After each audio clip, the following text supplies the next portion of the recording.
नमस्कार दोस्तों, आप सभी का स्वागत है। आज हम आपको बताने वाले हैं कि मृत्यु के बाद आत्मा के साथ क्या होता है। दोस्तों, जैसा कि आप सभी को पता है कि मृत्यु जीवन का अटल सत्य है। यह उस विधाता का बनाया हुआ नियम है कि जो भी जीव इस मृत्यु लोक में जन्म लेगा, उसकी मृत्यु एक न एक दिन निश्चित है।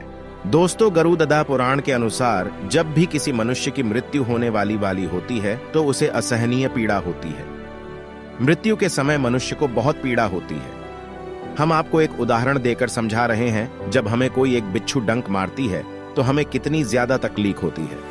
ठीक उसी तरह 100 बिच्छुओं के डंक मारने पर जो पीड़ा हमें होती है, ठीक उतनी ही पीड़ा जब मनुष्य की आत्मा शरीर से निकलती है, उस समय उसको उतनी ज्यादा पीड़ा होती है। और यह पीड़ा मात्र 3 सेकंड तक ही होती है। 3 सेकंड में यहां 3 लोग दिख जाते हैं। मनुष्य का शरीर एक किराए का घर है। दोस्तों, यदि आपको कोई आपके ही घर से निकाले तो क्या आप लोग इतनी आसानी से उस घर से निकल जाओगे? नहीं ना। ठीक उसी तरह जब मृत्यु के समय यमराज के दूत आत्मा को लेने के लिए आते हैं और हमारे शरीर से आत्मा को निकालते हैं, तो वह आत्मा इतनी आसानी से शरीर को नहीं त्यागती है।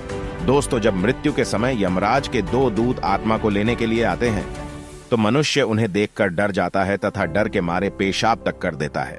मृत्यु से समय आत्मा नाक, कान, मुंह, आंख, गुदा इनमें से किसी भी अंग से निकल सकती है। मृत्यु के बाद यमराज के दोनों दूत आत्मा को लेकर यमपुरी लेकर जाते हैं। जब मनुष्य का अंतिम संस्कार हो जाता है, उसके बाद उस आत्मा को 13 दिनों के लिए उसी के घर में वापस छोड़ दिया जाता है। वह आत्मा अपने ही घर में 13 दिनों के लिए भटकती रहती है।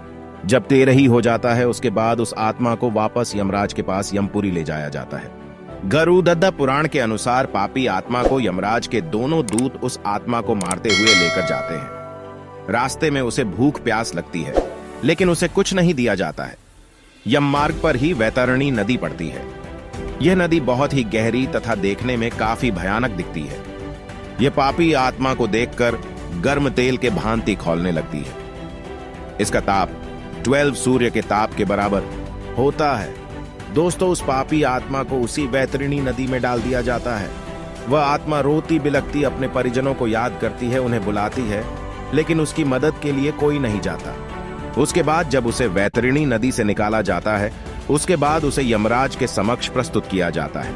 वहां पर उस मनुष्य ने जितने भी पाप पुण्य किए हैं, उसके अनुसार ही उसका लेखा जोखा होता है। आपको पता होगा कि स्वर्ग और नरक 2 होते हैं। यदि आपने अपने पूरे जीवन में अच्छा काम किया है तो आपको स्वर्ग मिलेगा, और यदि आपने अपने पूरे जीवन में बुरे काम ही किए हैं तो आपको नरक मिलेगा। स्वर्ग में आपको हर सुख सुविधा मिलेगी। वहां पर आपको आपकी मन पसंदीदा चीज मिलेगी। सारी सुख सुविधाएं आपको मिलेगी। स्वर्ग में आपको फल, मिठाइयां, तरह तरह के पकवान इत्यादि सब कुछ आपको मिलेगा। वही यदि आपको नरक मिला तो वहां पर आपको खून, मवाद यही सब मिलेगा। नरक में आपको बहुत कष्ट होगा। उसके बाद आपके कर्म के अनुसार आपको 84 लाख योनियों में भेज दिया जाएगा। मनुष्य का तन बड़े भाग्य से मिलता है। 84 लाख योनियों में गाय, भैंस, सुअर, केकड़ा, बिच्छू, सांप इत्यादि सभी 84 लाख योनियों में ही आते हैं। जब आप अपने 84 लाख योनियों को भोग लेंगे, फिर आपके पूर्व जन्म के कर्म के अनुसार आपका दोबारा जन्म होगा। यदि पिछले जन्म में आपके कर्म अच्छे होगे तो आप उच्च जाति तथा सुखी संपन्न परिवार में आपका जन्म होगा। यदि आपके कर्म बुरे होंगे तो किसी दरिद्र तथा निर्धन परिवार में आपका जन्म होगा। तो मनुष्य का जन्म भी उसके कर्म के आधार पर ही मिलता है। इसीलिए हमें अपने जीवन में हमेशा अच्छे कार्य करने चाहिए। हमें कभी किसी को सताना नहीं चाहिए। जरूरत पड़ने पर हमें दूसरों की मदद करनी चाहिए, ताकि अपने साथ साथ दूसरों का भी भला हो सके। हमें हमेशा ईश्वर की पूजा करनी है। यदि हो सके तो भागवत भी करवाना चाहिए। इससे हमें बाद में कोई तकलीफ नहीं होगी। हमें अपने जीवन में गोदान जरूर करना चाहिए, जिससे मृत्यु के पश्चात इसी गाय की पूंछ पकड़कर आप वैतरणी आसानी से पार कर सकें। हमारे धर्मशास्त्रों में गाय को माता का दर्जा दिया गया है, इसीलिए लोग इन्हें गौ माता भी कहते हैं। पुराणों के अनुसार इनका जन्म मानव जाति के कल्याण के लिए ही हुआ है।